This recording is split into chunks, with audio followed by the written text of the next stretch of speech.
from picking somebody out, saying, I know you're gonna be attracted to them versus like somebody like trying to hook me up with somebody and pushing a date.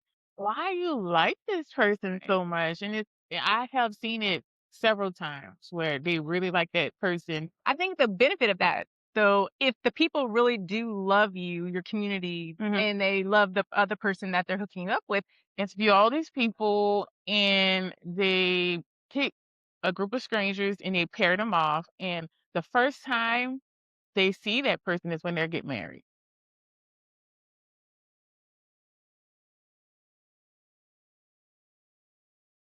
welcome back to another episode. All have stories that we swore that we'll take to the grave. Some graves can't keep secrets forever. And some secrets deserve an audience. This is KissFessionals. I'm Crystal AE Girl. I'm Sarah Sauce. Today we have a very special episode. Okay. You want to tell the people what we doing?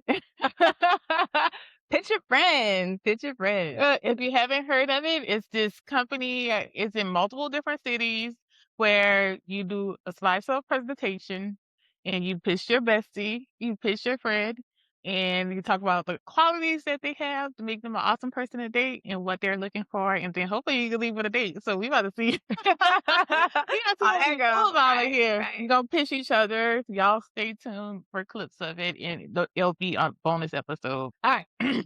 So let's see what inspired this episode. I always start with a story. So this one is Dear Confessionals. My best friend swears she knows my type. She set me up on a blind date with the perfect guy. He was tall, cute, smelled really good. But halfway through the appetizers, we realized that we were cousins. Oh, wow. My best friend didn't have any idea. He didn't have any idea. So obviously, we're not moving forward. So my question is, should friends be allowed to pick your next boo? And that's the question we got to test today. Right. I think so. That when we walk into a place, I can see a dude and I'm like, that's your type. Yeah. I don't know if he's going to be a match because I don't know him, but I know from out of a crowd of, yep, that's for Crystal right there. Every time. And then I see your eyes. Oh, and beeline up. There she go. There she go. Yeah, I've been with that beeline lately. Okay, yeah, I didn't think I have a type, but I'm starting. Since I don't know, since I've been here, I've been gravitating toward a certain type. Like I was dating different people, but I realized they all a certain height. They all like facial structure, hair structure is kind of the same. So I don't know. Yeah, I'm starting to realize I do have a type. But it's with me and you. We have such different views in what we're attracted to that if we approach somebody or somebody talking to us, we already know who's who. Oh, that's Sarah, that's me. So I don't know. I'll be resistant. So it's different from picking somebody out, saying, I know you're gonna be attracted to them versus like somebody like trying to hook me up with somebody and Right. pushing a date. I have a lot of reservations about that because it's just like, if he's so great, why you not dating him? You know what I'm saying? And then I know a lot of people who I don't know, it just don't turn out well. I never did a matchmaker. I never been like the matchmaker type to try to push it on people. I mean, I would throw somebody out there, but I just haven't. Right. Have you? If I know you and I know y'all be a cute match, I'm gonna try to make that connection. It's like, I know you're not for me, but like, you know who I know you for? Hold on. Like, and yeah. The times you did that with me is not good. You could point them out like, oh, I know that's Crystal, but the Right, hook up part, I'm like, right. Personality wise and all that other Right. stuff there, that's completely. because you're just going off the look thing. 'Cause Right. I remember that one guy, you're like, I think he'll be great. And Raven, I'm like, girl, who? Who? But I ain't know him. I just off of attraction, just off of how like y'all look good together. So, But yeah. like if I know the person and I know both of them, that yeah. I mean, I've done that, so that's why I want to start moonlighting as a little matchmaker. So There you go. Get your business know. cards ready. Get your business cards ready. All right.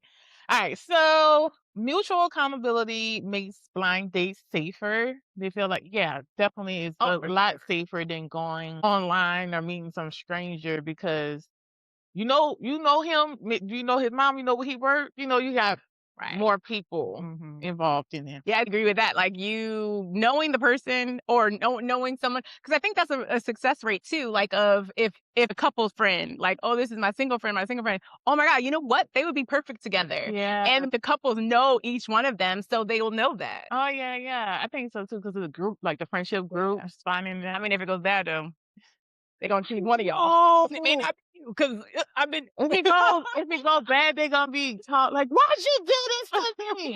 You did this, Oh my right? Or it's god. like, is he gonna be there? Because I know we had a whole situation. Someone just popped up and gonna be at a family function, and it's like, why are you here? Like, this ain't your family. You excommunicated, boo. Right. No. You gone. This is my people. Like, you can't be here no more. Excuse yourself. All right, so friends, they say friends notice red flags quicker. Yeah. Um, Could you get blinded by that googly eye? Like, oh yeah, my goodness. you in too deep Yeah. that you not recognize it. Mhm. But this is one that I have reservations about when they say friends sometimes project their fantasy on your type. So I have heard of situations where a friend will hook up another friend, but that friend really liked that person too, but they couldn't be involved with them. Then we have had a relationship. So like, oh, they really like them, but they pass them on to the friends just so you can stay in it. But I think there's some weird shit. That's There's some weirdo weird. shit. I was gonna be like, oh, And that's not your friend. right. That's shady That's too. shady, because then it's like, okay, is this person secretly thinking and lusting after my partner that you hooked us up with? Like, the is that about? Honestly, that'd be my reservation. It's like, why you like this person Right. so much? And I have seen it several times where they really like that person, but they probably had their own situation going on, but they pass them on to the friend. But like you said, it's secretly lusting, or maybe they just want them in that radius. But I don't I like think it. that's gonna end in disaster. Hell yeah, It's it's a not hot mess. Don't do good. It's that. not good at all. Or you see those stories online, like, yeah, I'm with my best friend. I saw one like that recently where this girl was like, she's been sleeping with her best friend's man, her fiance, for all this time. Oh wow. And she's like, am I right or wrong? Because first of all, I liked them first. She said Why you would say that? she liked them first. Then they went out together with her friend, and the friend jumped on it. Mm. So he started to develop a serious relationship with his friend. And when the friend and him was on the rocks, she didn't confess her feelings. And he was like, well, I felt the same way too, but your friend jumped in. So now, That ain't fair to the friend. yeah, and then it ain't fair to her. She playing herself because you will be forever the side chick, okay, Right. in their relationship. Forever. Right. And then the friend, you just have like an enemy. Like, why would you torture yourself like that? Being in a radius where you this secret person and you getting a view to the life that you want, Right. that you want but can't have. He's not about to give it to you. That's Right. just like, Why do that to yourself? Like, why? There's so much resentment and like, mhm. I feel like self-hatred. Like, why would you torture yourself like that? I don't get it. Right, and then that's not your friend. Like, you don't do that to your friend. Everything is just a recipe for disaster. Right. So I think out the things that were listed, that probably would be the most dangerous thing. Right. If your friend really like that person and just trying to hook you up with them to keep Right. them there. Yeah, that's so weird. Mm.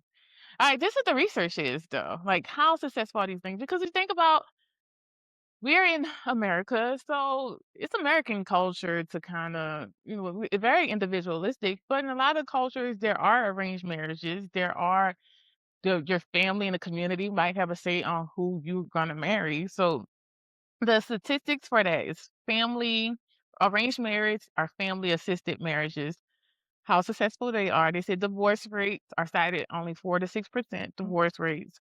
They said a study in India found that the separation divorce rate was as low as 1.9% Wow. when family and individually jointly, when they both, it's not just you gonna marry them, but the individual getting married also Right. says something. And compared to US love marriages, they call it love marriage. It's 40 to 50%. That's from brides.com. So statistically, having your family or community invested in it leads to a higher success rate.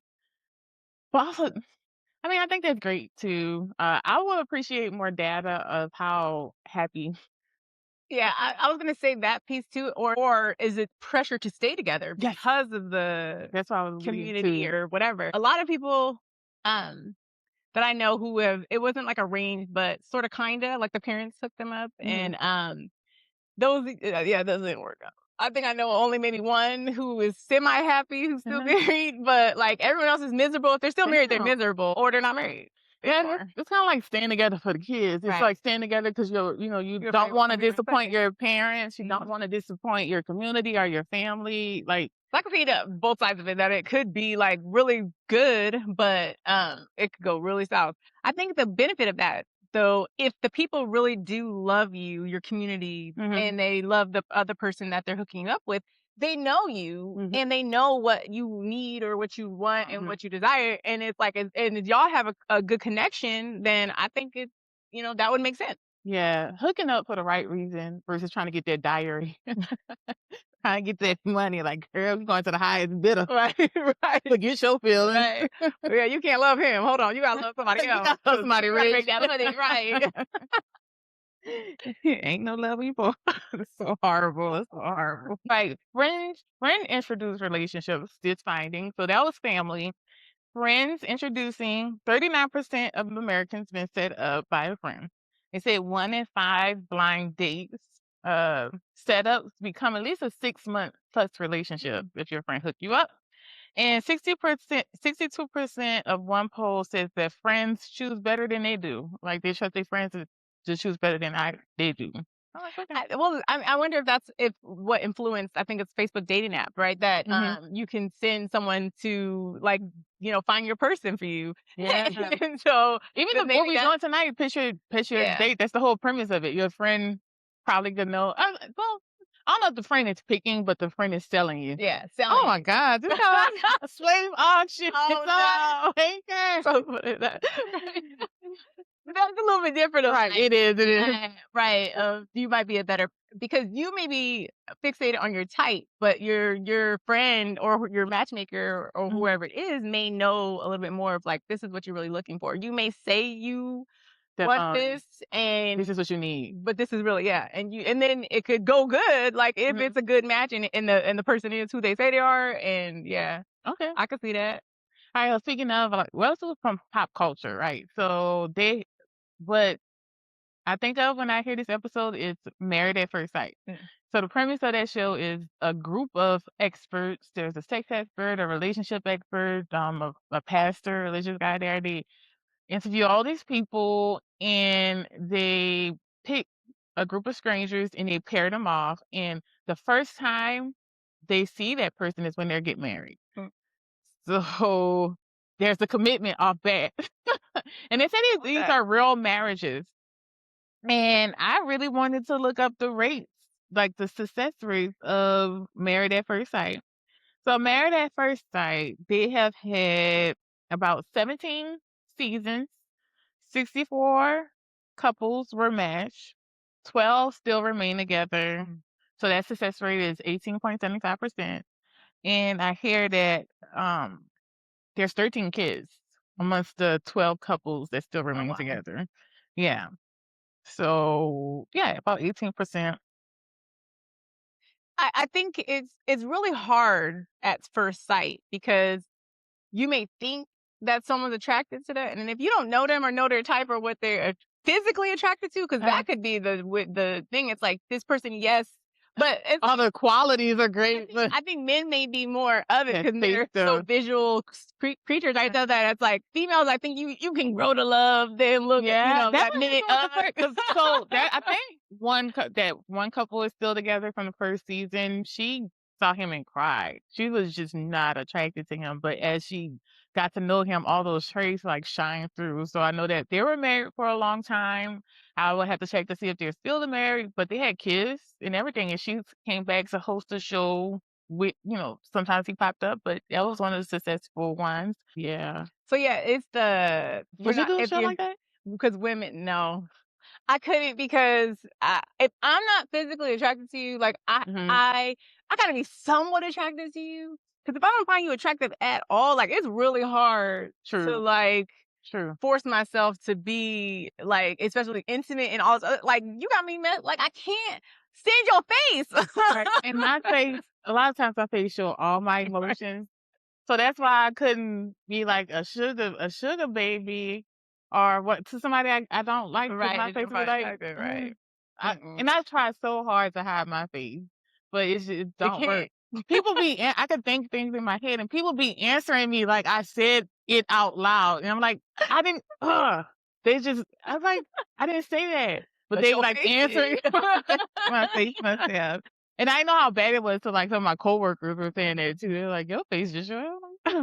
I don't have a poker face, so So that would be the biggest reservation for me to if I'm not physically attracted to them, I'll be really, really hard. No, women, it is easier to like, oh, he has a really good heart, he really loves me, like, mhm. and then they can force themselves into doing that. But that's not the type of relationship that I want Yeah. in this big age. And I wonder if we gravitating away from that because I feel like a lot of that.